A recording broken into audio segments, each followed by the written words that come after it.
You've got lots of real estate questions. Should I downsize? What improvements do I need to make before I sell? What will Connecticut's real estate market be like in 6 months? It's time for The Real Estate Show with Pat Civitella. He's got your answers. Call 203-333-9422. Now, here's your host, Pat Civitella. Hello, and good evening to everyone, and thanks for tuning in to The Real Estate Show with me, your host, Pat Civitella. Everything good, Rich, as far as the volume? Yes. Okay. I have over 35 years experience in the real estate investing game, and this show is about creating long-term wealth through real estate investing, and I can show you how to produce passive and residual income with real estate. I'm going to share with you my knowledge and guidance and information that I've acquired over the last 35 years, and I still do this every day, day in and day out. Also, with this show, we talk about home improvements that will increase the value of your home, and also different topics on home improvements. If you have any questions on anything, please call the show here. I know last week we had a couple people on hold. I know the time is short, but call in with your questions at 203-333-9422. That's 203-333-9422 if you have any questions. And I'm going to pick up right where we left off last week. First, I want to say I hope everybody had a happy Easter, or Buona Pasqua, as we say in Italian. And how did everybody like today's weather? I mean, today was like, I was just talking to Rich when I came in. I think it was like 78 degrees, I heard on mine. So we're going to continue with a few different topics that I have. I'm not sure if we'll get to all of them. But first order of business, first order of business is my sponsor. I was going to go right over that.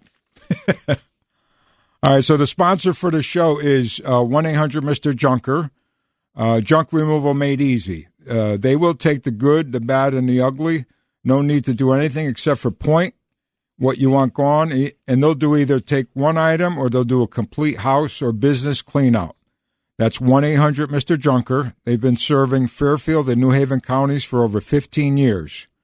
Please call our friends there and mention Pat Civitella on WICC, and you'll get 10% off your first job. Again, that's 1-800-MR-JUNKER. They also offer same-day service, and they're also hot tub removal specialists, and they also offer a free junk car removal service. Again, call our friends at 1-800-MR-JUNKER today, and you'll be happy that you did. Okay, so we're going to go pick up from last week's show on some things I didn't get the chance to cover. And then I'm also going to go over how to contact me directly, because I know this half hour doesn't really have enough room to go over a lot of information that I have for everybody. Oh, okay. All right. So last week I went over the topics of the top 5 home improvements that you will get the best return on your investment. I'm not sure if I went over all of them last week, but I'm going to start with the top 5. And the top 5 was number 5 was bathroom remodeling. Brings you back 92 cents return on everything you do on a bathroom remodel. That's on faucets, fixtures, tile. The number 4 spot is finish off basement or attic room. That brings you back 95 cents on every dollar you spend. Number 3 is minor kitchen remodel. Does not include cabinets. Everything included in the not cabinets, but appliances, countertops, and so forth. All right, thanks, Bob. That gives you 98 cents return on every dollar you spend. Number 2 is new decks or patio. People love outdoor living. For every dollar you spend, you'll get $1 back on any of that type of improvement. And the number 1 return on your money, which you get $1.3 return on your investment, is any landscaping and anything exterior of the home, like a new coat of paint, the appearance, obviously any hard landscape or hardscape. But those are your best returns on your money for home improvements. So I wanted to go over that because I'm not sure if I finished it last week because we had a couple of phone calls. Also wanted to remind people, if you want to get a hold of me directly, either by email or phone at my office, my email is Civitella, and that's PATCIVITELLA @gmail.com. You can email me anytime, and I'll definitely get back to you. Or you could call my office at 203-736-2484. Again, that's 203-736-2484. Or my cell, 203-516-0088. That's 203-516-0088. Okay? If you want to call the show, it's 203-333-9422. Okay.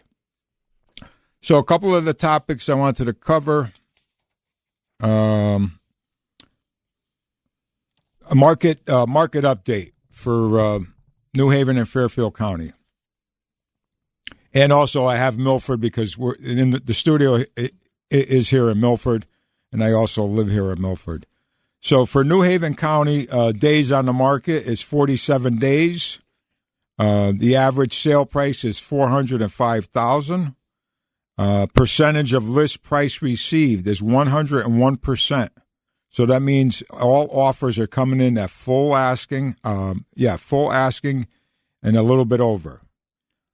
Inventory of homes in New Haven County is 852. All right, so now the breakdown for Fairfield County. Days on the market a little longer, 65 days. Average sale price for Fairfield County compared to New Haven County.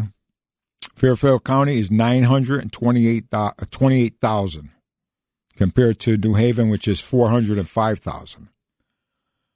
Percentages of list price received for Fairfield County is also 101%. And inventory of homes in Fairfield County is 1,014 homes. So about 200 more than New Haven County. And just the local market here in Milford, days on the market is 47 days. Average sale price is $487,000. Percentage of list price received is almost 100%. It's 99.9%. And inventory of homes are only 64. I remember back not too long ago, maybe 3-4 years ago, Milford always had over 150, I would say 150 homes at all times. So that goes to show you the supply and demand situation right now. So what else do we have for tonight? All right, we got that. I got another interesting article that I printed today, and I got it from NAR, which is the National Association of Realtors. Excuse me. And it's the headline says, "What Buyers Want." It says younger home buyers are more likely to say that one of the most difficult steps in home buying process, behind finding a property and saving for a down payment, is understanding the real estate process and the steps they need to take. And the study finds older adults ages 44 and up tend to feel more confident heading into a purchase process, generally having had previous experience buying a home. Nearly a quarter of the older adults cited no difficult steps. In the home buying process, the survey says, but they still support struggling with finding the right property and with completing the paperwork in a transaction. And then it breaks down to a list here. It says what buyers want most from real estate agents. And then they have it broken down into age groups from like age 25 all the way up to 78. And the top thing the top item that everybody wants from a real estate agent, it says help find the right home to purchase. That's across the board the number one thing on all age groups. from 25 all the way to 78 and up. The next item is help buyer negotiate the terms of a sale. You know, what people don't realize is that in real estate, this was the number one thing I've always learned from the beginning, is in real estate, everything is negotiable, starting with the price, obviously.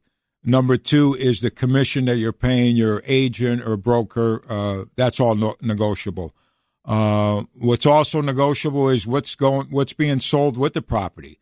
I mean, a lot of people want some personal properties. You know, a lot of people want the riding mower thrown in. They want some of the furniture.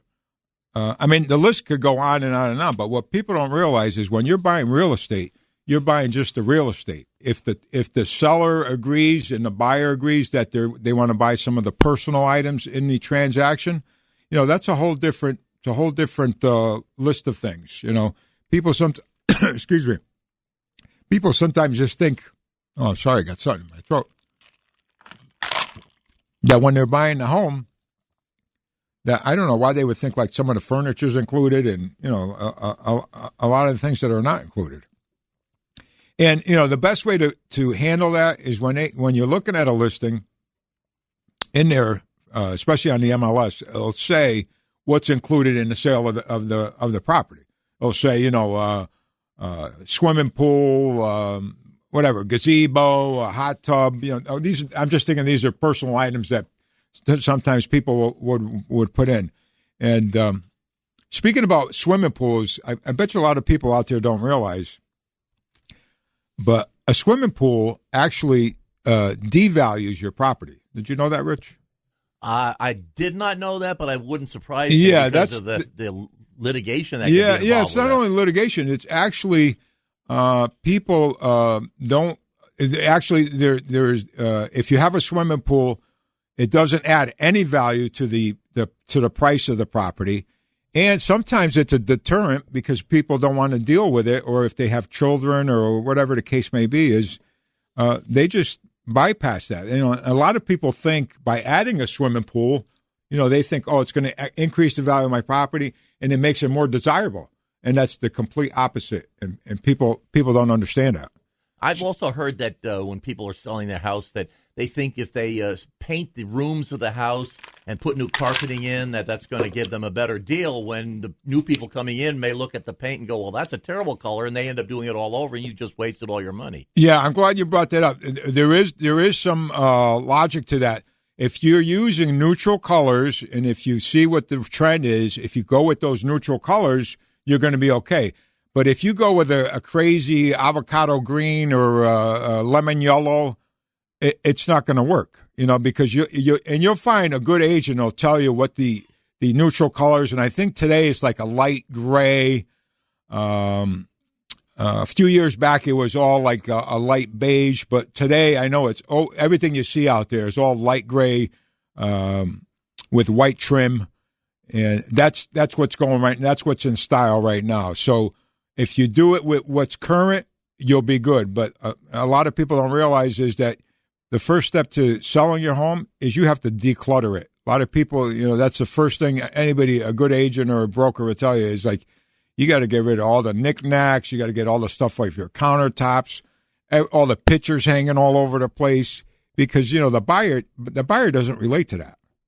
You know, and people have such a hard time then saying, well, it's my home. I want to do. Yeah, that's fine. But if you want to attract more buyers, you have to declutter it, clean it up, get rid of all, you know, people have all these knickknacks all over the walls, and they have them hanging on top of their kitchen cabinets. I mean, they go crazy. You know, who likes owls? Who likes roosters? I mean, you got to get rid of all that, you know. Wouldn't that play into also for people that have an excessive amount of furniture, that you want to open it up so you show the rooms being larger than they really are? Absolutely, Rich. Absolutely. You got that's a really good point. You got to declutter all your furniture. A lot of people have too much furniture in a little space, and it makes everything look smaller and tighter. That's a great point.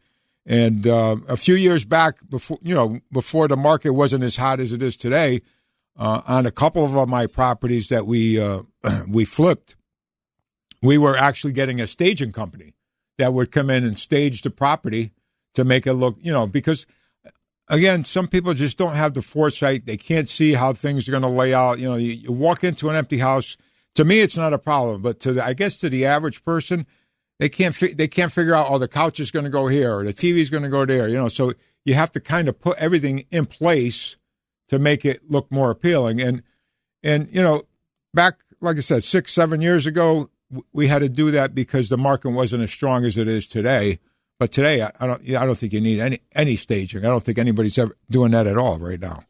But maybe in a higher priced item, higher priced homes, maybe $750 and higher, they're probably still doing that.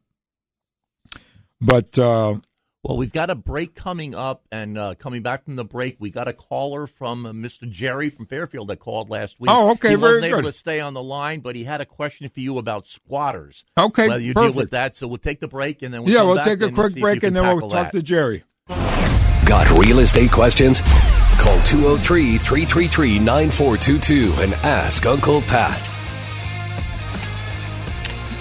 Good evening, and thank you for coming back to the Real Estate Show with me, your host, Pat Civitella. And I think we have Jerry on hold. No, he wasn't able to stay online. He said he wanted to ask you the question okay. at some point when you had a chance during the portion of the show. Oh, all right. Well, let's do it now. What was the question, Rich? He was asking if you had run into any problems or know of any other people in your line of work that have had any dealings with squatting. Yeah, I know that's a big issue today. I know it's on all the social media, and I see it all over the place. I personally have not run into that problem. I don't have any close associates that have run into that problem, but I do see it online that everybody's posting, especially. I think it's pretty prevalent in even like in the Beverly Hills area. They're talking about people going into like $5 and $10 million homes that they know the people aren't there, and they just go in there and squat. And I'm glad Jerry asked that, because I was talking to someone about this. I was talking to my friend who's an attorney about this, and I was talking to a couple of other real estate investors on how they would handle it. Now, we have a couple of properties that are vacant that we're getting ready to start renovating, but they're sitting vacant. And there was one real estate investor guy, associate of mine, saying that a good way to, because you run into a legal problem with squatters, and what people don't understand is if they're living in your home or if they're living in the property, I'm not sure what Connecticut law is. I think it might have to be like 30 days, or they have to actually get mail there. There's all kinds of stipulations, but if somebody is there and you don't get the right people to get rid of the squatters, is they can actually stay there, and then you have to actually do the eviction process. So to me, that's really, really not right. This law is really terrible the way it's set up. To go along with that, I worked at a print shop down in Bridgeport about 10 years ago, and one of our customers owned a building on the State Street area, and she had a renter that just stopped paying rent. Yes. And she said it was horrible to try to get the people out of there, and another one of our customers had the same problem.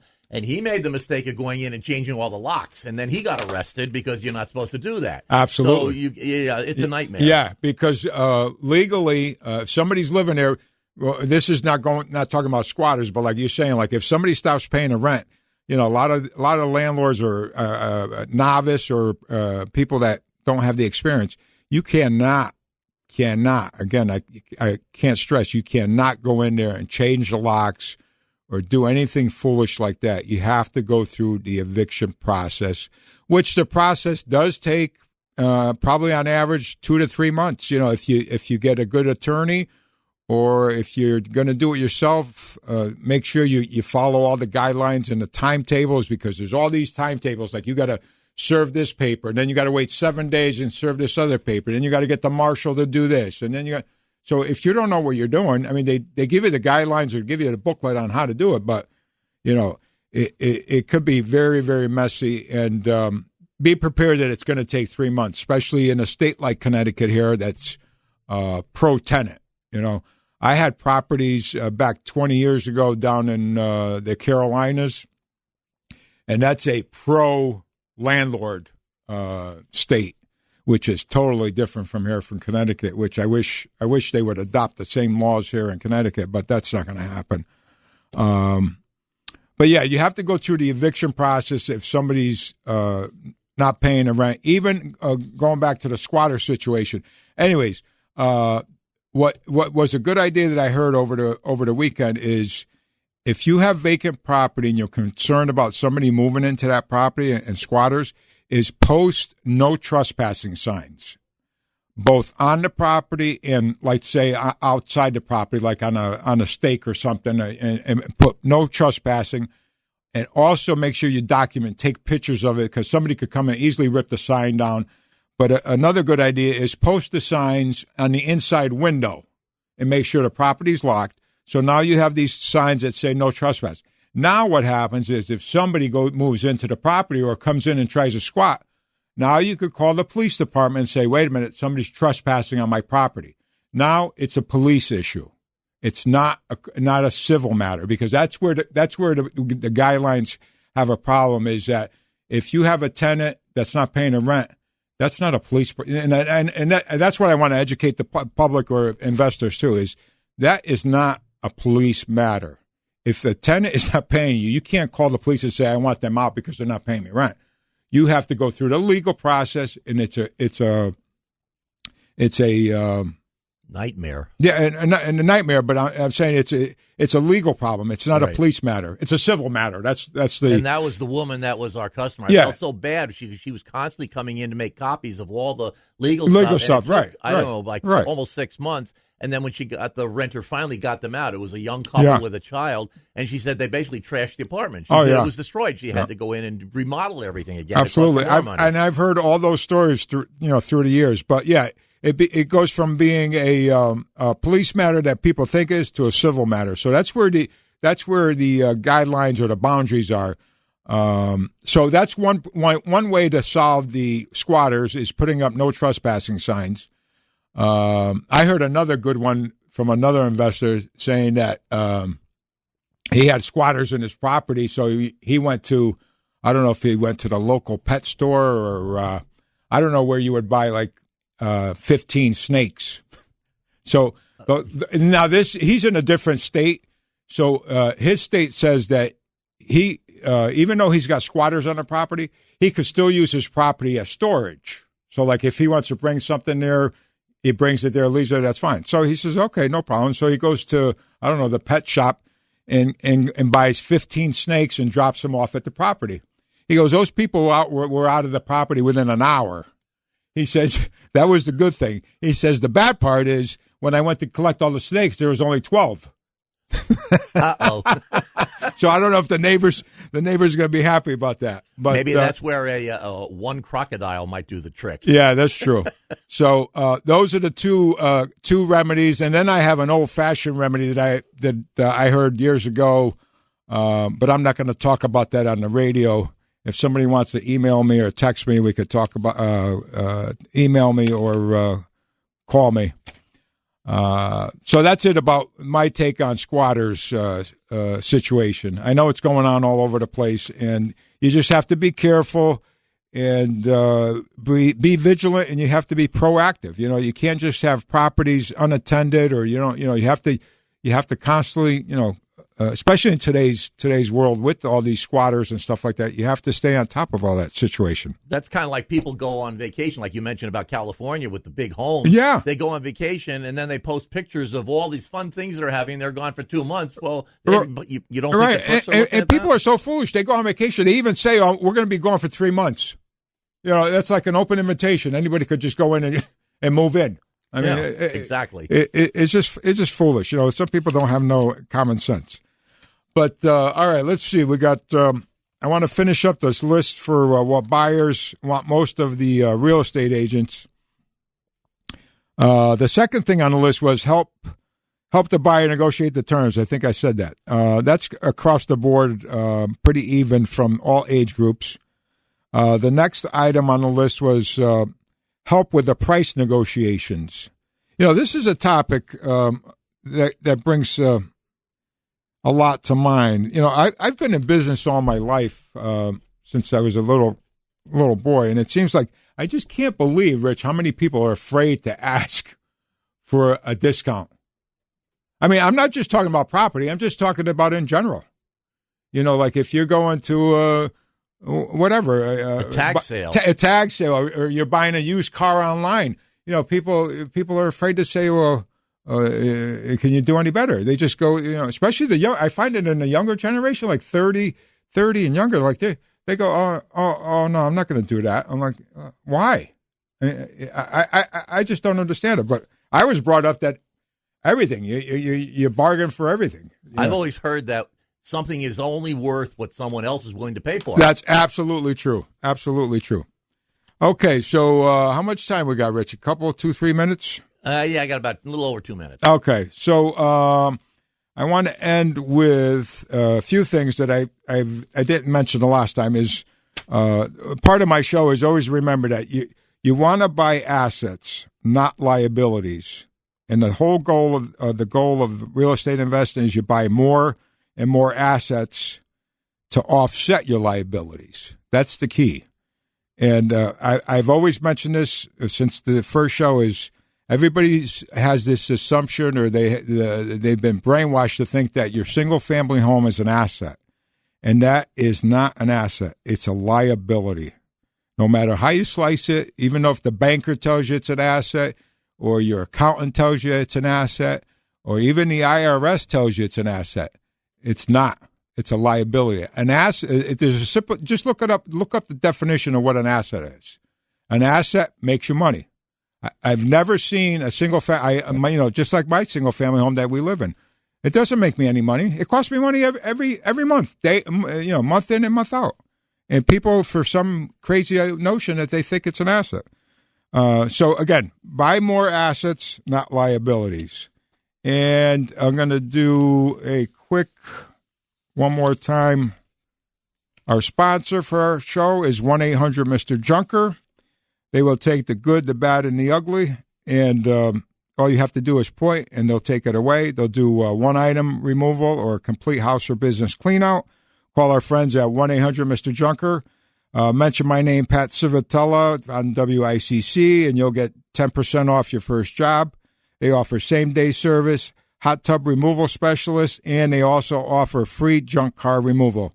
Again, call our friends at 1-800-MR-JUNKER, and you'll be happy that you did. And thank you for tuning into our show tonight, and join us next week for our next show. And have a good night. God bless America, and buone cose a tutti, and tutti paisanis. Good night.